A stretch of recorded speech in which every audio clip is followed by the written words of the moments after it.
Всем привет! Это добрые новости на канале «Страна для жизни». Здесь мы легко и непринужденно говорим о том, что произошло в Беларуси, но по каким-то причинам не попало в главные заголовки новостей. Неделю нужно начинать с улыбкой.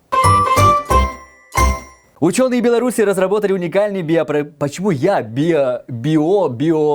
Не могу выговорить слово биопрепарат. Вот поэтому ты и не работаешь по специальности. Правильно, поэтому я вообще не работаю. Ученые Беларуси разработали уникальный биопрепарат Карни Плюс. Средство предназначено для стимуляции корневой системы, повышения и улучшения качества огурцов и капусты.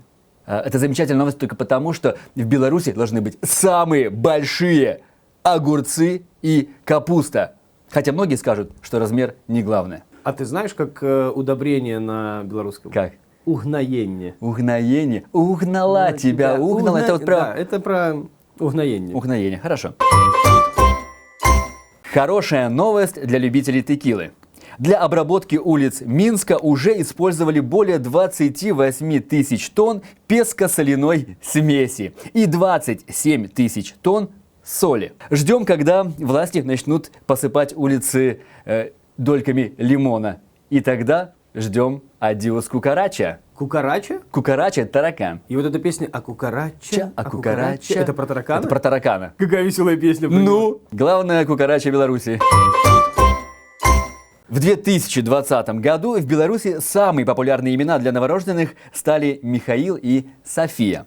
А в некоторых регионах малышей называли более экзотическими и даже двойными именами. И теперь на просторах белорусских городов можно встретить таких людей, как Теодор Грейсон, Эрика Елена, Александр Самир, Алла Мария, Милана Мелек, София Мелиса, а также истинный белорус Камран Бахрам. Это замечательно для повышения рождаемости. Ребенок один, а имени два. Вот так вот в 2 раза можно увеличить количество. То есть ребенок один, а по документам 2. И получаешь в 2 раза больше пособия за детей. В Витебском зоопарке в семье лам впервые родился ребенок. Мальчик. В 2018 году белорусская самочка познакомилась с самцом из Санкт-Петербурга. И только спустя 3 года животным удалось поладить. В очередной раз доказывает, что белорусские самочки на первом свидании не-не.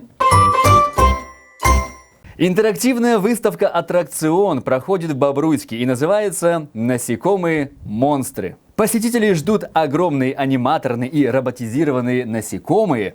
Все модели реалистично двигаются и издают звуки. Ага, я вам говорил, вот такие. Да.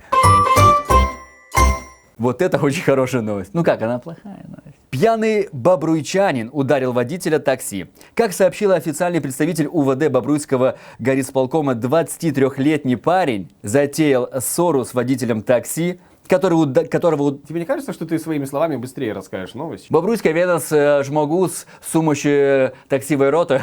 Сейчас вызвали до дьявола. 23-летний парень затеял ссору с водителем такси, которого ударил несколько раз по лицу.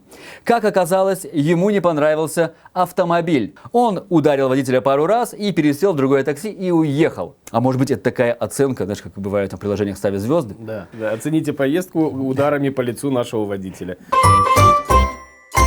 В Жодино, чтобы обезопасить жильцов от опасных сосулек, вокруг домов натянули красно-белые ленты, а сбивать эти сосули не стали. Но самое интересное, когда эта лента натянута, ты не можешь пройти в дом. И что сейчас делать жильцам, непонятно. Я представляю, если бы это попало в заголовки новостей, ну где-то это пропедалировали в Телеграме, приехали бы коммунальщики и перекрашивали там эту ленту в красно-зеленый. Они просто белый закрашивали бы на зеленый, да. И было бы красно-зеленый. И было бы видно, вот этими должны заниматься коммунальные службы. В Беловежской пуще на кормушке для птиц установили веб-камеру, и теперь каждый желающий может подглядывать за птицами. Как утверждает организатор, это было сделано для учета птиц и для тех, у кого нет возможности выехать в лес. А посмотреть на птичек хочется. Камера работает круглые сутки и даже записывает звук, а за месяц к онлайн-кормушке подключились более 2300 людей и посмотрели, большинство из которых живет в Беларуси. И я бы такие камеры поставил бы в кормушках политиков. В Гомеле 2 вора украли из офиса фирмы дорогостоящий геодезический прибор. стоимостью более 16 тысяч рублей, но не поняли, для чего он нужен, и выбросили. Нет, это плохая новость, воровать нельзя, но замечательно то, что у нас воры не образованы и вот просто ценные вещи не берут. А вот сейчас, по-моему, вообще гениальная новость. Директор школы номер 17 в Борисове Андрей Волков бросил ученикам вызов. Он отжался от брусьев 50 раз за один подход и предложил школьникам сделать больше.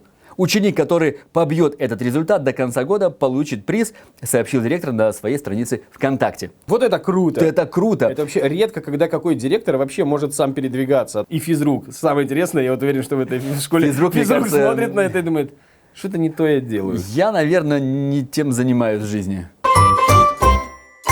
В библиотеке под Витебском произошло действительно редкое явление. Расцвел аморфофалус, или, как его называют в народе, вонючий трупный цветок. Такое странное название он получил из-за неприятного запаха гнилого мяса. Библиотеки рассказали, что растению 19 лет, и за эти годы оно цвело всего дважды, 8 лет назад и вот сейчас. В Беларуси есть один аморфофалус, который цветет каждые 4 года. И мы надеемся, что скоро запах трупного мяса сменится на более приятные ароматы. На этом все. Хорошей вам недели. И помните, чтобы вызвать улыбку, нужно совсем немного. Я написал цитату красивую и забыл ее. На этом все. Хорошей вам недели. Подписывайтесь на канал «Страна для жизни», ставьте лайки, звоните в колокольчики и обязательно смотрите каждый будний день вечерами реальные новости. Здесь говорят правду. Меня зовут Андрей Марков. Всем пока.